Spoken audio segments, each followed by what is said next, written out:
السلام عليكم ورحمة الله وبركاته. بسم الله الرحمن الرحيم. الحمد لله رب العالمين والعاقبة للمتقين والصلاة والسلام على أشرف المرسلين وعلى آله وصحبه أجمعين. أما بعد، فقد قال الله تبارك وتعالى بعد أعوذ بالله من الشيطان الرجيم. بسم الله الرحمن الرحيم. الذين يؤمنون بالغيب ويقيمون الصلاة ومما رزقناهم ينفقون. صدق الله العلي العظيم. கண்ணியத்துக்குரிய அன்பு சகோதர நண்பர்களே, பெரியவர்களே, தாய்மார்களே, சகோதரிகளே, அல்லாஹ் சுப்ஹானஹு தஆலா நம் அனைவருக்கும் நல்லவைகளை மட்டும் நாடுவானாக, நல்லவைகளை செய்வதற்குரிய சந்தர்ப்பங்களையும் சூழலையும் அமைத்து தருவானாக என்று வேண்டியவனாக பிரார்த்தித்தவனாக நாங்கள் சென்ற வார வகுப்பினூடாக அல்லதீன யுக்மினூன பில் கைப் வயுகீமூன ஸலா, முத்தகீங்களுடைய அடையாளங்களில் ஒன்று, முதலாவது அடையாளம், மறைமுகமான விடயங்களை அவர்கள் விசுவாசம் கொண்டிருப்பார்கள். மறைமுகமான விடயங்கள் என்று சொல்லும் பொழுது எப்படி கண்ணுக்கு தென்படாதது மறைமுகமானது என்று நாங்கள் நம்புகின்றோமோ, அதே போல மனித புத்திக்கு படாதவைகளையும் நாங்கள் மறைமுகமானவை என்று நம்புகின்றோம். அது சம்பந்தமாக ஓரளவு விளங்கிக் கொள்ளக்கூடிய அளவுக்கு நாங்கள் கதைத்தோம். அதற்கு பிறகு அல்லாஹ் சுப்ஹானஹு தஆலா முத்தகீங்களுடைய இரண்டாவது ஒரு அடையாளமாக சொன்னான், அவர்கள் தொழுகையை நிலைநாட்டக்கூடிய மக்களாக இருப்பார்கள். தொழுகையை நிலைநாட்டுதல் என்பது ஒரு மிக முக்கியமான ஒரு பகுதி. குர்ஆனில் அதிகமாக பேசப்பட்ட ஒரு பாடம், ஒரு இபாதத்துத்தான் தொழுகை என்பது. சென்ற வாரம் தொழுகையினுடைய முக்கியத்துவம், தொழுகை எப்படிப்பட்ட ஒன்றை எங்களிடமிருந்து எதிர்பார்க்கிறது. ஏனென்றால் தொழுகை என்பது வெறுமனே நானும் நீங்களும் வெளித்தோட்டமாக காணக்கூடிய நிலையும் ருக்கூஉம் சுஜூதும் இருப்பும் கொண்ட ஒரு வணக்க வழிபாடு மட்டுமல்ல. அவைகளை முறையாக செய்ய வேண்டும், அழகாக செய்ய வேண்டும், ஸல்லல்லாஹு அலைஹி வஸல்லம் அவர்கள் செய்தது போன்று செய்ய வேண்டும். ஸல்லூ கமா ரஅய்துமூனி உஸல்லி, என்னை நீங்கள் தொலை எப்படி பார்த்தீர்களோ கண்டீர்களோ அப்படி தொழுது கொள்ளுங்கள் என்று சொல்லி ஸல்லல்லாஹு அலைஹி வஸல்லம் அவர்கள் எங்களுக்கு கட்டளை பிறப்பித்திருக்கிறார்கள். அது தொழுகையினுடைய வெளிரங்கத்தை எங்களால் பார்க்க முடிந்தது போன்று தொழுகையினுடைய அந்தரங்கம், தொழக்கூடிய மனிதனுடைய அந்தரங்கம் எப்படி இருக்க வேண்டும், அல்லாஹுடைய சிந்தனையுடன் தொழ வேண்டும். இது சம்பந்தமாக நாங்கள் சென்ற வார வகுப்பினூடாக நாங்கள் ஒரு விடயத்தை படித்து கொண்டோம். அதாவது தொழுகை என்பது ஒரு மனிதன் அல்லாஹுடன் கதைத்து கொண்டிருக்கின்றேன், அல்லாஹுவை நான் பார்க்காவிட்டாலும் அவன் என்னை பார்த்து கொண்டிருக்கின்றான் என்று சொல்லக்கூடிய ஒரு இடத்திலிருந்து மனிதன் இறைவனை வணங்கி வழிபடுவதற்கு பயிற்சி எடுக்கக்கூடிய இடமாகத்தான் அல்லாஹ் சுப்ஹானஹு தஆலா தொழுகையை எங்களுக்கு ஆக்கி தந்திருக்கின்றான். எனவே தொழுகையை அழகாக தொழுது கொள்வது, அல்லாஹுடைய சிந்தனையுடன் தொழுகையை ஆரம்பித்து அதே சிந்தனையுடன் தொழுகையை முடித்து கொள்வது என்பது ஒரு கஷ்டமான, ஒரு கடினமான, உழைப்புகளும் முயற்சிகளும் செய்து பயிற்சிகள் செய்து உளப்பரிசுத்தத்தினுடைய உச்சகட்டத்தை அடைந்து அந்த இடத்தை அடைந்து கொள்ள முடியும் என்பதுதான் யதார்த்தம். அல்லாஹ் சுப்ஹானஹு தஆலா அப்படிப்பட்ட உளப்பரிசுத்தத்தையும் அப்படிப்பட்ட முயற்சிகளை செய்வதற்குரிய திடகாத்திரத்தையும் அல்லாஹ் சுப்ஹானஹு தஆலா நம் அனைவருக்கும் தந்துள்ள வேண்டும்.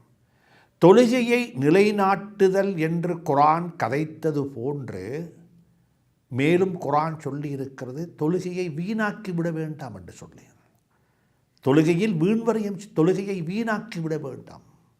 ஃபஹலஃப மின் பஅதிஹிம் ஹல்ஃபுன் அல்லாஹ் சுப்ஹானஹு தஆலா நபிமார்களுடைய வரலாறுகளை எல்லாம் சொல்லிவிட்டு, குர்ஆனில் நபிமார்களுடைய வரலாறுகளை தொடர்ச்சியாக சொல்லிவிட்டு, அவர்களுக்கு பின்னால் வந்தவர்கள் தொழுகைகளை பால்படுத்தினார்கள், மனோச்சைகளுக்கு வழிபட்டார்கள். சுப்ஹானல்லாஹ். ஃபஹலஃப மின் பஅதிஹிம் கல்ஃபுன் அதாஉ, பால்படுத்தி விட்டார்கள், வீணாக்கி விட்டார்கள், மனோச்சைகளுக்கு வழிபட்டு விட்டார்கள் என்று சொல்லி குர்ஆன் தொழுகையை பால்படுத்துதல், தொழுகையை வீணாக்குதல். சுப்ஹானல்லாஹ். பணத்தை வீணாக்கினால் மக்களுக்கு விளங்குது, செல்வத்தை வீணாக்கினால் மக்கள் புரிந்து கொள்கிறார்கள், சாப்பாட்டினுடைய வீண் விரயத்தை கண்ணால் கண்டு கொள்கின்றோம். சுப்ஹானல்லாஹ். ஆனால் தொழுகையில் வீண் விரயம், குர்ஆன் அதை பற்றியும் பேசியிருக்கிறது. தொழுகையை அவர்களுக்கு பின்னால் வந்தவர்கள், நபிமார்களுடைய காலம் முடிந்து தாவாவுடைய அந்த தாவாவினுடைய தாக்கம் நிறைவு பெற்றதுக்கு பிறகு வந்தவர்கள், இரண்டாவது மூன்றாவது தலைமுறையில் வந்தவர்கள், அவர்களுக்கு மத்தியில் ஏற்பட்ட ஒரு மிகப்பெரிய மாற்றம் என்னவென்று சொன்னால், அவர்கள் முதலாவதாக மனோச்சைகளுக்கு வழிபட்டார்கள், தொழுகைகளை பாழாக்கினார்கள், தொழுகைகளை மாசுபடுத்தி விட்டார்கள் என்று சொல்லி குர்ஆன் அழகாக கோடிட்டு காட்டியிருக்கிறது. எனவே தொழுகையை முறையாக தொழுவதற்கு நாங்கள் பழகிக்கொள்ள வேண்டும். தொழுகையில் வீண்வரியம் செய்துவிடக்கூடாது. இப்படியான கருத்துக்களை குர்ஆன் கோடிட்டு காட்டியிருக்கிறது. எனவே அந்த தொழுகைகளை முறையாக தொழுது கொள்வதற்கு அல்லாஹ் எனக்கும் உங்களுக்கும் துணை புரிய வேண்டும். அடுத்ததாக அல்லாஹ் சுப்ஹானஹு தஆலா சொல்லுகின்றான், முத்தகீன்களுடைய மூணாவது ஒரு அடையாளம் என்னவென்று சொன்னால், வமிம்மா ரஸக்னாஹும் யுன்ஃபிகூன். சுப்ஹானல்லாஹ். இந்த ஆயத்துக்கு பொதுவாக கருத்து சொல்லும் பொழுது, அவர்களுக்கு நாம் எவைகளை எல்லாம் வழங்கி இருக்கின்றோமோ அவைகளை எல்லாம் அவர்கள் தர்மம் செய்வார்கள். அவர்களுக்கு நாம் எவைகளை எல்லாம் வழங்கி இருக்கின்றோமோ அவைகளில் இருந்து அவர்கள் சிலவற்றை தர்மம் செய்வார்கள், நல்ல வழியில் செலவழிப்பார்கள். சுப்ஹானல்லாஹ். இப்படியான தஃசீர்கள், அர்த்தங்கள் இதற்கு பலராலும் கொடுக்கப்பட்டிருக்கிறது. பல இடங்களிலும் இதை எங்களால் கண்டுகொள்ள முடியும். ஆனாலும் இந்த ஆயத்து சுப்ஹானல்லாஹ் அதை விடவும் நானும் நீங்களும் விளங்கி வைத்திருக்கக்கூடிய செலவழித்தல் என்று சொல்லும் பொழுது, நாங்கள் செலவழித்தல் என்று சொல்லி வரும்பொழுது அது பணத்துடன் சம்பந்தப்பட்டதாக நாங்கள் அந்த சொல்லை மாற்றி விடுகின்றோம். செலவழித்தல் என்றால் பணத்தை செலவழித்தான், பணத்தை வாரி வழங்கினான், பணத்தை தர்மம் செய்தான், பணத்தை கொண்டு இப்படிப்பட்ட ஒன்றை செய்துவிட்டார் என்று சொல்லி, பணம் என்பது செலவழிக்கப்பட வேண்டியது. ஆனால் ஒன்றை புரிந்து கொள்ள வேண்டும், பணம் மட்டுமல்ல செலவழிக்கப்படுவது, பணம் மட்டுமல்ல தர்மம் செய்யப்படுவது, பணம் மட்டுமல்ல ஒரு நல்ல கர்மத்தை செய்வதற்கு இருக்கக்கூடிய அடிப்படையான மூலாதார பொருள். சுப்ஹானல்லாஹ். அதற்கு மேலால் அல்லாஹ் இங்கே பணத்தை பற்றி சொல்லவே இல்லை. அம்வால் என்ற வார்த்தை, பணம் என்ற வார்த்தை இங்கே வந்தில்லை. நாம் அவர்களுக்கு எவைகளையெல்லாம் வழங்கி இருக்கின்றோமோ சுப்ஹானல்லாஹ் அவைகளில் இருந்து அவர்கள் செலவழிப்பார்கள். அல்லாஹ் சுப்ஹானஹு தஆலா பங்கு வைத்திருக்கின்றான், நீதமாக பங்கு வைத்திருக்கின்றான், முறையாக பங்கு வைத்திருக்கின்றான். சுப்ஹானல்லாஹ். நஹ்னு கஸம்னா பைனஹும் மஈஷத்தஹும், அவர்களுக்கு மத்தியில் அவர்களுடைய வாழ்வாதாரத்தை, அவருடைய வாழ்க்கையினுடைய தரத்தை நாங்கள் தான் பங்கு வைத்திருக்கின்றோம். சிலருக்கு அல்லாஹ் சுப்ஹானஹு தஆலா பணத்தை மட்டும் கொடுத்தான், செல்வாக்கை கொடுக்கவில்லை. செல்வத்தை கொடுத்தான், அறிவு ஞானத்தை கொடுக்கவில்லை. சிலருக்கு அல்லாஹ் சுப்ஹானஹு தஆலா அறிவு ஞானத்தை கொடுத்திருப்பான், பெரிய அறிவாளிகளாக இருப்பார்கள். ஆனால் செல்வம் என்பது மிக குறைவாக இருக்கும், போதிய அளவு அவரிடத்தில் பணம் இருக்காது. சிலருக்கு அல்லாஹ் சுப்ஹானஹு தஆலா வீரத்தை கொடுத்திருப்பான், யுத்தகலத்தில் வீரர்களாக இருப்பார்கள். ஆனால் அவர்களுக்கு எழுத தெரியாமல் இருக்கும். சிலருக்கு கதைக்க முடியும், பேச முடியும், அவர்கள் எழுத்தாளர்களாக இருக்க மாட்டார்கள். அல்லாஹ் சுப்ஹானஹு தஆலா அனைத்தையும் சேர்த்து ஒருவருக்கு கொடுத்திருப்பார் என்றிருந்தால் எங்களுடைய காலத்தில் அப்படிப்பட்ட ஒருவரை கண்டுகொள்வது முடியாது. அப்படிப்பட்ட எல்லா வகையான ஆளுமைகளும் கொடுக்கப்பட்ட ஒருவரை நீங்கள் பார்ப்பது மிக கஷ்டமாக இருக்கும். அப்படி அல்லாஹ் பங்கு வைக்கவும் இல்லை. அல்லாஹ் சுப்ஹானஹு வ தஆலா ஒருவரின் பக்கம் தேவையுள்ளவராக அல்லாஹ் படைத்திருக்கின்றான். ஒருவரின் பக்கம் தேவையுள்ளவனாக அல்லாஹ் படைத்திருக்கின்றான். அறிவை கொடுத்து அவனுடைய அறிவை பரத்துவதற்கும் அறிவை சமூகமயப்படுத்துவதற்கும் செல்வந்தர்களுடைய செல்வத்தின் பக்கமாக அவர் தேவைப்படுவார். சில சந்தர்ப்பங்களில் செல்வாக்கு நிறைந்த மக்களுடைய செல்வாக்கின் பக்கமாக அவர் தேவைப்படுவார். எனவே அல்லாஹ் சுப்ஹானஹு வ தஆலா அப்படித்தான் அவைகளை ஆக்கி வைத்திருக்கின்றான். அதனால தான் அல்லாஹ் சுப்ஹானஹு வ தஆலா இங்கே சொல்லுகின்றான், ஒட்டுமொத்தமாக சொல்லுகின்றான், முத்தகீன்களுடைய அடையாளத்தில் ஒரு அடையாளம்தான் நாம் அவர்களுக்கு எவைகளையெல்லாம் வழங்கி இருக்கின்றோமோ அவைகளில் இருந்து சிலதை அவர்கள் செலவழிப்பார்கள். எனவே அன்புக்குரிய நண்பர்களே, சகோதரர்கள், இது கொஞ்சம் விரிவாக பார்க்கப்பட வேண்டிய ஒரு பகுதி. இந்த நாட்டை பொறுத்தவரையில் ஒரு சந்தோஷமான செய்தி என்னவென்று சொன்னால், எந்த ஒரு நல்ல கர்மத்தை இந்த நாட்டில் இருக்கக்கூடிய தனவந்தர்களிடத்தில் எடுத்துக்கொண்டு போனாலும் அதை அவர்கள் ரிஜெக்ட் பண்ண மாட்டார்கள். அதை என்னால் செய்ய முடியாது என்று சொல்லி அவர்கள் திருப்பி அனுப்பிவிட மாட்டார்கள். அல்ஹம்துலில்லாஹ், இந்த நாட்டுக்கு கிடைத்த பெரிய ஒரு வரம் அது. சிறுபான்மைகளாக வாழக்கூடிய சிறுபான்மையினராக வாழக்கூடிய எங்களுக்கு கிடைத்த பெரிய ஒரு பாக்கியம். அரசாங்கத்தினுடைய எந்த ஒரு உதவியும் இல்லாமல் எங்களுடைய கம்யூனிட்டிக்கு தேவையான பள்ளிவாசல்களாக இருக்கலாம், மதரசாக்களாக இருக்கலாம், மக்தபுகளாக இருக்கலாம், ஜாவியாக்களாக இருக்கலாம், சுப்ஹானல்லாஹ், லைப்ரரிகளாக இருக்கலாம், மையவாடிகளாக இருக்கலாம், அதே போல் அதுக்கு மேலே போனால் சுப்ஹானல்லாஹ் விளையாட்டு மைதானங்களாக இருக்க, இப்படியாக ஒரு சமூகம் வாழுவதற்கு சமூகத்துக்கு என்னெல்லாம் தேவையோ அவைகள் அனைத்தையும் அன்று தொற்று இன்று வரைக்கும் இந்த நாட்டில் வாழக்கூடிய செல்வந்தர்களின் ஊடாக சுப்ஹானல்லாஹ் வசதி படைத்த பணம் படைத்தவர்களுடைய ஊடாக அவைகள் நிறைவேற்றப்பட்டு கொண்டும் இருக்கிறது, நிறைவேற்றப்பட்டிருக்கிறது. இதற்கு பிறகும் அது நிறைவேற்றப்படும். அல்ஹம்துலில்லாஹ், ஜஸாஹுமுல்லாஹு கைர். அவர்களுக்கு அல்லாஹ் அருள் செய்வானாக. இந்த நாட்டில் சாதாரணமாக ஒரு கணக்கு செய்து பார்த்தால் எத்தனை லட்சம் எத்தனை கோடி ரூபாக்கள் ஒவ்வொரு மாதமும் தான தர்மம் என்று சொல்லி, அல்லாஹுடைய பாதையில் என்று சொல்லி, சதகாக்கள் என்று சொல்லி செலவு செய்யப்பட்டு கொண்டிருக்கிறது என்பதை கணக்கிட்டு பார்த்தால் ரொம்ப ஆச்சரியமாக இருக்கும். அது பொது தேவைகளுக்காக வேண்டி செலவழிக்கப்படக்கூடிய பணம். அதற்கு மேலே சொந்த இபாதத்துகள் என்று சொல்லி அகீகாவாக இருக்கலாம், குர்பானியாக இருக்கலாம், சுப்ஹானல்லாஹ், தெண்டகுத்தங்களாக இருக்கலாம், இவைகளுக்கெல்லாம் பணம் செலவழிக்கப்படுகிறது.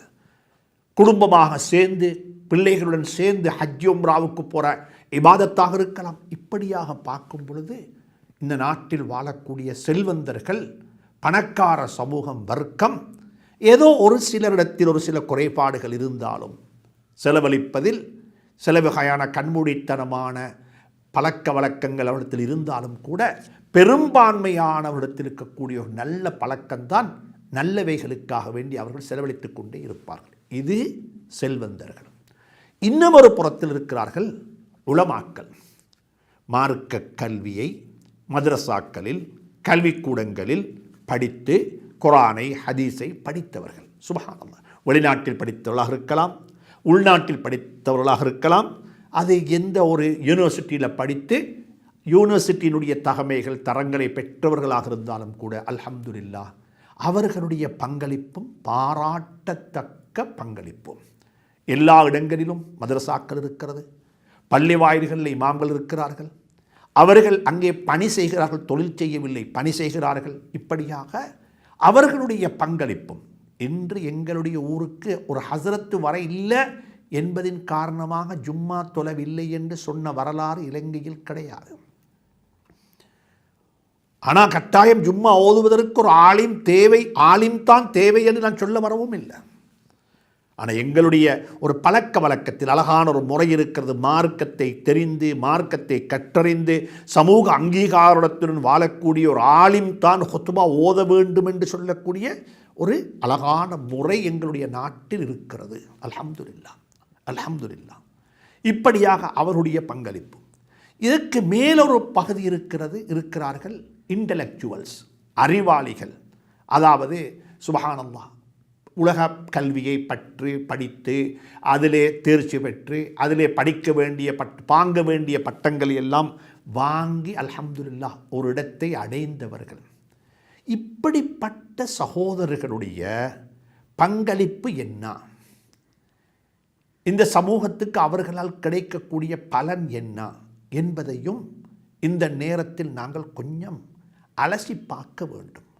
நான் அனைவரையும் சொல்லவில்லை. ஒரு சில சகோதரர்கள் மாஷா அல்லாஹ், ஒரு சில சகோதரர்கள் மாஷா அல்லாஹ், அது லோஃபோமாக இருக்கலாம், வைத்தியர்களாக இருக்கலாம், இன்ஜினியர்ஸாக இருக்கலாம், ஆர்கிடெக்சர்களாக இருக்கலாம். இப்படிப்பட்ட பல துறை சார்ந்த சகோதரர்கள் இருக்கிறார்கள். அவர்கள் மாஷா அல்லாஹ் எனக்கு தெரிந்ததற்கு பல பேர் இருக்கிறார்கள். சமூகத்துக்கு செய்ய வேண்டிய பணிகளை அவர்கள் இலவசமாக அல்லது அவர்களுடைய ஒரு கண்ட்ரிபியூஷனாக செய்யக்கூடிய நல்லுள்ளம் படைத்த எம்மாத்திரமோ மக்கள் இருக்கத்தான் செய்கிறார்கள். ஆனால் அந்த எம்மாத்திரத்தை விடவும் இன்னும் ஒரு எம்மாத்திரம் இருக்கிறது, பெரிய ஒரு கூட்டம் இருக்கிறது. அவர்களுக்கு சமூகம் என்றால் என்னென்றே தெரியாது, சமூகம் என்றால் என்ன என்று தெரியாது. சமூகத்தை பற்றிய அக்கறை, சமூகத்தை பற்றிய ஒரு தேவை, சமூகத்துக்கு ஏதாவது செய்ய வேண்டும் என்ற உணர்வு நீங்கள் செய்றீங்க இல்லை என்பது உங்களை பொறுத்தது. ஆனால் நான் சொல்லுவது தனிப்பட்ட முறையிலே அல்ல, ஒட்டுமொத்தமாக சொல்லுகின்றேன், ஒப்பீட்டு ரீதியாக சொல்லுகின்றேன்.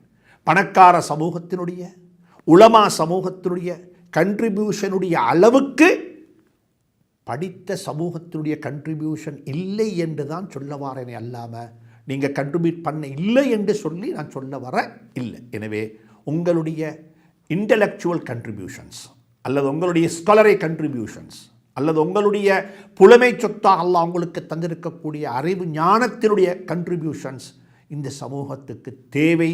இந்த சமூகத்துக்கு சமூகம் அதை எதிர்பார்த்து நிற்கிறது என்பதை ஞாபகப்படுத்திக் கொள்ள விரும்புகின்றேன். அவர்கள் அனைவர்களையும் தான் அல்லாஹ் இங்கே சுட்டி காட்டுகின்றான். வமிம்மா ரஸக்னாஹும் யுன்ஃபிகூன் என்று சொன்னால் அந்த முத்தகீங்கள் யார் தெரியுமா? அவர்களுக்கு நாம் எவைகளையெல்லாம் வழங்கி இருக்கின்றோமோ அவைகளில் இருந்து அவர்கள் செலவழிப்பார்கள். இதில் இன்னும் 2-3 விடயங்கள் பார்க்க வேண்டும். செலவழியுங்கள் என்று சொல்லி அல்லாஹ் சொல்லி இருக்கின்றான். செல்வந்தர்களை பார்த்து சொல்லுகின்றான், நீங்கள் செலவழியுங்கள். மஸலுல்லதீன யுன்ஃபிகூன, செலவழியுங்கள். செலவழிக்கக்கூடியவர்களுக்கு ஓமான உதாரணம் இதுதான். அன்ஃபிகு மிம்மா நீங்கள் சம்பாதித்தவைகளிலிருந்து செலவழியுங்கள் என்று சொல்லி அல்லாஹ் சுப்ஹானஹு தஆலா பணத்தை குறிப்பிட்டும் சில ஆயத்துக்களினூடாக சொல்லியிருக்கின்றான். ஆனால் செலவழிக்க வேண்டும் என்று அல்லாஹ் சொல்லி இருப்பான் என்றிருந்தால் சம்பாத்தியமும் இருக்கத்தானே வேண்டும். சம்பாதிக்காமல் செலவு செய்ய முடியாது. ஜகாத்து 2.5% கொடுக்க வேண்டும் என்று குர்ஆன் சொல்லுவதாக இருந்தால் 97% உங்களிடத்தில் இருக்கத்தானே வேண்டும். சுப்ஹானல்லாஹ். இங்கே சம்பாதியுங்கள் என்று குர்ஆன் நேரடியாக உங்களுக்கு ஆரம்பத்தில் சொல்லாவிட்டாலும் மறைமுகமாக சொல்லுகிறது. நீ செலவழிப்பதற்கு உன்னிடத்தில் பணம் இருக்க வேண்டும். இன்னமருடைய பணத்தை எடுத்து செலவழிப்பதல்ல, இன்னமருடைய பணத்தை எடுத்து நாங்கள் தான தர்மம் செய்வதல்ல. எங்கிருந்தோ பணம் வருகிறது, அதை நாங்கள் பங்கு வைக்கிறோம் என்று சொல்லி பங்கு வைத்து விட்டு நாங்களும் செலவழித்து விட்டோம் என்று சொல்ல முடியாது. செலவழிக்கிறோம் என்று சொல்லி செலவழியுங்கள் என்று அல்லாஹ் சொல்லுவதாக இருந்தால் எப்படி செலவழிக்க வேண்டும்? ஹலாலானதை செலவழிக்க வேண்டும். நீங்கள் சம்பாதித்தவைகளிலிருந்து ஹலாலானவைகளை, ஹலாலாக சம்பாதித்தவைகளை நீங்கள் செலவு செய்யுங்கள் என்று சொல்லி அல்லாஹ் சுப்ஹானஹு தஆலா குர்ஆனில் மிக அழகாக சொல்லுகின்றான். யா அய்யுஹல்லதீன ஆமனு அன்ஃபிகு மின் தய்யிபாத்தி மா கஸப்தும். நீங்கள் சம்பாதித்தவைகளிலிருந்து நல்லவைகளில் நீங்கள் சம்பாதிக்கும் பொழுது உங்களை தெரியாமல் அறியாமல் அல்லது வேணுமென்றோ நீங்கள் ஹராமாக முறைகேடாக சம்பாதித்திருப்பீர்கள். அவைகளை செலவழிப்பதை விடவும் நீங்கள் சம்பாதித்தவைகளில் இருந்தும் நல்லவைகளை செலவழியுங்கள். ஏன் தெரியுமா காரணம்? அவைகள் தான் உங்களுடைய நாளை கியாமத்துடைய நாளையில் உங்களுடன் இருக்கக்கூடிய சொத்து, உங்களுடன் வரக்கூடிய சொத்து, உங்களை பாதுகாக்கக்கூடிய சொத்து. எனவே நீங்கள் செலவழிக்கும் பொழுது நல்லதை செலவழியுங்கள் என்று சொல்லி குர்ஆன் எங்களுக்கு கட்டளை பிறப்பித்திருக்கிறது. எனவே செலவழியுங்கள் என்று எங்கெல்லாம் குர்ஆன் பேசுகிறதோ அங்கெல்லாம் மறைமுகமாக சொல்லுகிறது, சம்பாதித்து கொள்ளுங்கள், தேடிக்கொள்ளுங்கள், ஹலாலாக சம்பாரியுங்கள், ஃபதுலுல்லாஹுவை தேடிக்கொள்ளுங்கள். ஃபைதா குதியத்திஸ் ஸலா ஃபன்தஷ்ரு ஃபில் அர்தி வப்தகு மின் ஃபதுலில்லாஹ், தேடிக்கொள்ளுங்கள். சுப்ஹானல்லாஹ். திக்ருல்லாஹுவை முடித்துவிட்டு ஃபதுலுல்லாவின் பக்கமாக போய் ஃபதுலுல்லாஹுவை தேடிக்கொள்ளுங்கள். எவ்வளவு தேட வேண்டும்? சுப்ஹானல்லாஹ், தேடிக்கொள்ளுங்கள். அளவு சொல்லப்படவில்லை தேடுவதற்கு. நீங்கள் எவ்வளவு தேடுவீங்களோ அவ்வளவுக்கு ஏழைகளுக்கு தேவையுடையவருடைய தேவைகளை உங்களால் பூர்த்தி செய்ய முடியும். நீங்கள் தேடுற அளவுக்கு ஜகாத்துடைய அளவு கூடும். சுப்ஹானல்லாஹ், ஜகாத்தினுடைய பிரமாணம் அளவு கூடும். 2.5% என்று சொல்லக்குள்ள 1,00,000 ரூபாய்க்கு 2.5%, 1 கோடிக்கு 2.5% என்று வரும்பொழுதே சுப்ஹானல்லாஹ் அது கூடும். எனவே நன்றாக சம்பாரியுங்கள். இதையும் அல்லாஹ் சுப்ஹானஹு வ தஆலா மறைமுகமாக சொல்லுகின்றான். யுன்ஃபிகூன என்று சொல்லும் பொழுது செலவழிப்பார்கள் என்று சொன்னால் செலவழிப்பதற்கு கையில் பணம் இருக்க வேண்டும். அந்த பணம் ஹலாலாக முறையாக அனுமதிக்கப்பட்ட முறைகளை பேணி சம்பாதித்த பணமாக இருக்க வேண்டும். இது முதலாவது பாடம், படித்துக்கொண்ட பாடம். 2வது பாடம் அல்லாஹ் சொல்லுகின்றான், சம்பாதித்தது எல்லாத்தையும் செலவழிக்க வேண்டிய அவசியம் இல்லை. நீங்கள் உங்களை மறந்து விடவும் வேண்டாம். என்ற பணக்காரன் பணக்காரனாக வாழ வேண்டும், ஏழை ஏழையாக வாழ வேண்டும். பணக்காரன் ஏழையாக வாழ்ந்தா அதுக்கு பேர் கஞ்சத்தனம், அதுக்கு பேர் கஞ்சத்தனம். ஏழை ஒரு பணக்காரனை போல வாழ்ந்தால் அதுக்கு பேர் பெருமை, தக்கப்புர். இது ரெண்டும் கூடாது, இது ரெண்டும் கூடாது. ஒவ்வொருவரும் அவரவருடைய இடத்திலிருந்து அல்லாஹுவுக்கு நன்றி சொல்ல வேண்டும். பணக்காரருக்குரிய மார்க்கம் அல்லாஹ்வுக்கு நன்றி சொல்லுவது. அல்ஹம்துலில்லாஹ், அல்ஹம்துலில்லாஹ், அல்ஹம்துலில்லாஹ். அல்லாஹ் இப்படி தந்திருக்கிறான் சந்தோஷமாக, வாய் நிறைய. ஏழைகளுக்குரிய மார்க்கம் பொறுமை காப்பது. யாரிடத்திலும் கை நீட்ட மாட்டோம், யாசகம் கேட்க மாட்டோம். அல்லாஹ் எவ்வளவு தந்திருக்கிறானோ அதற்கு ஏற்ப வாழ்ந்துவிட்டு போய்விடுவோம். அல்லாஹ் இப்படித்தான் நாங்கள் வாழ வேண்டும் என்று அல்லாஹ் விரும்பி இருக்கின்றான். எனவே இந்த வாழ்க்கைக்கு நாங்கள் மனப்பூர்வமாக விரும்பிவிட்டோம், நாங்கள் அப்படியே வாழப் போகின்றோம். சுப்ஹானல்லாஹ், சுப்ஹானல்லாஹ். ஒவ்வொருவருக்கு ஒவ்வொரு வகையான மார்க்கம். அநியாயம் செய்யப்பட்டவனுக்கு ஒரு மார்க்கம், அநியாயம் செய்தவனுக்கு ஒரு மார்க்கம். குழந்தைகளுக்கு ஒரு மார்க்கம், பெற்றோர்களுக்கு இன்னும் ஒரு மார்க்கம். கணவனுக்கு ஒரு மார்க்கம், மனைவிக்கு இன்னும் ஒரு மார்க்கம். சுப்ஹானல்லாஹ். ஒவ்வொருவருக்கும் அவரவருடைய நிலையில் இருந்து அவரவருடைய இடத்தில் வைத்து அல்லாஹ் சுப்ஹானஹு வ தஆலா ஒவ்வொருவருக்கும் புத்தி சொல்லியிருக்கின்றான். அந்த புத்திகளில் ஒன்றுதான் இங்கேயும் சொல்லப்பட்டிருக்கிறது. வமிம்மா ரஸக்னாஹும், நாங்கள் அவர்களுக்கு எவைகளை எல்லாம் வழங்கி இருக்கின்றோமோ அவைகளில் இருந்து சிலதை, அந்த அங்கிருக்கக்கூடிய மின் உலமாக்களுடைய முஃபஸ்ஸிரீன்களுடைய கருத்து அது தபகீதுக்காக வேண்டி வந்தது. சிலதை, சிலவற்றை, எல்லாத்தையும் அல்ல. உங்களுக்கு நான் தந்ததில் வலா தன்ஸ நஸீபக்க மினத் துன்யா, உங்களுக்கு நான் தந்தவைகளை அனுபவிப்பதை நீங்கள் மறந்துவிட வேண்டாம். உங்களுக்கு நான் தந்திருக்கின்றேன், அவைகளை நன்றாக அனுபவியுங்கள். மாஷா அல்லாஹ், எந்த குத்தமும் கிடையாது. குல் மன் ஹர்ரம ஸீனத்தல்லாஹி அல்லதி அஹ்ரஜ லிஇபாதிஹி, உங்களுக்கு யார் இவைகளை அனுபவிப்பது ஹராம் என்று சொன்னது? உங்களுக்கு ஹராம் என்று யாரும் சொல்ல இல்லை. உங்களுக்கு என்ன சொல்லியிருக்கிறோம் தெரியுமா? அல்லாஹுவை மறந்த நிலையில் இவைகளை நீங்கள் அனுபவிக்க கூடாது. அல்லாஹுடைய ஞாபகத்துடன் தான் நீங்கள் அனுபவிக்க வேண்டும். வாகனத்தில் ஏறி சவாரி செய்றீங்களா? சுப்ஹானல்லதி ஸஹர் லனா ஹாதா, சுப்ஹானல்லாஹ், சுப்ஹானல்லதி ஸஹர் லனா ஹாதா. இந்த இரும்பு கொடைய எனக்கு வசப்படுத்தி தந்த அல்லாஹுக்கே எல்லா புகழும். வாகனம் என்ற என்ன?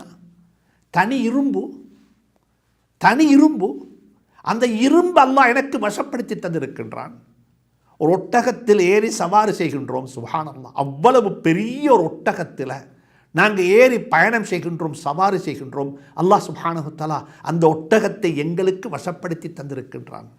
குதிரையின் மீது ஏறி சவாரி செய்கின்றோம். நாங்கள் சொல்கிற இடத்துக்கு அந்த குதிரை, கழுதை போய்கொண்டிருக்கிறது. அதை அல்லாஹ் எங்களுக்கு வசப்படுத்தி தந்திருக்கின்றான். சுப்ஹானல்லாஹ். எனவே அன்புக்குரிய நண்பர்களே, சகோதரர்களே, பெரியவர்களே, அல்லாஹ் சுப்ஹானஹு வ தஆலா அந்த ஆயத்தினூடாக சொல்லுகின்றான், சம்பாரியுங்கள் என்பதையும் மறைமுகமாக சொல்லுகின்றான். செலவழிக்க வேண்டுமா, தான தர்மம் செய்ய வேண்டுமா, இன்னும் ஒருவனுடைய பணத்தை எடுத்து தான தர்மம் செய்துவிட்டு நான் செய்துவிட்டேன் என்று சொல்ல முடியாது. நீங்கள் சம்பாதித்து உழைத்து வியர்வை சிந்தி ஹலாலாக சம்பாதித்து நீங்கள் அவைகளை செலவழிக்க வேண்டும் என்பதை இங்கே மறைமுகமாக சொல்லுகின்றான். அடுத்தது சொல்லுகின்றான், சம்பாதித்தது எல்லாத்தையும் செலவழிக்க சொல்லவும் இல்லை. சம்பாதித்தவைகளில் இருந்து ஒரு சிலதை பொது தேவைகளுக்காக வேண்டி, சமூகத்துக்காக வேண்டி, கம்யூனிட்டிக்காக வேண்டி நீங்கள் செய்துவிட்டு போங்கோ, செய்து விடுங்கள் என்று சொல்லி அல்லாஹ் சுப்ஹானஹு தஆலா இங்கே எங்களை பார்த்து மிக அழகாக கட்டளை பிறப்பித்திருக்கின்றான். அதுக்கு மேலே இன்னும் ஒன்றும் சொல்லுகின்றான். அதுவும் ஒரு மிக முக்கியமான ஒரு உறவு. அது என்ன தெரியுமா?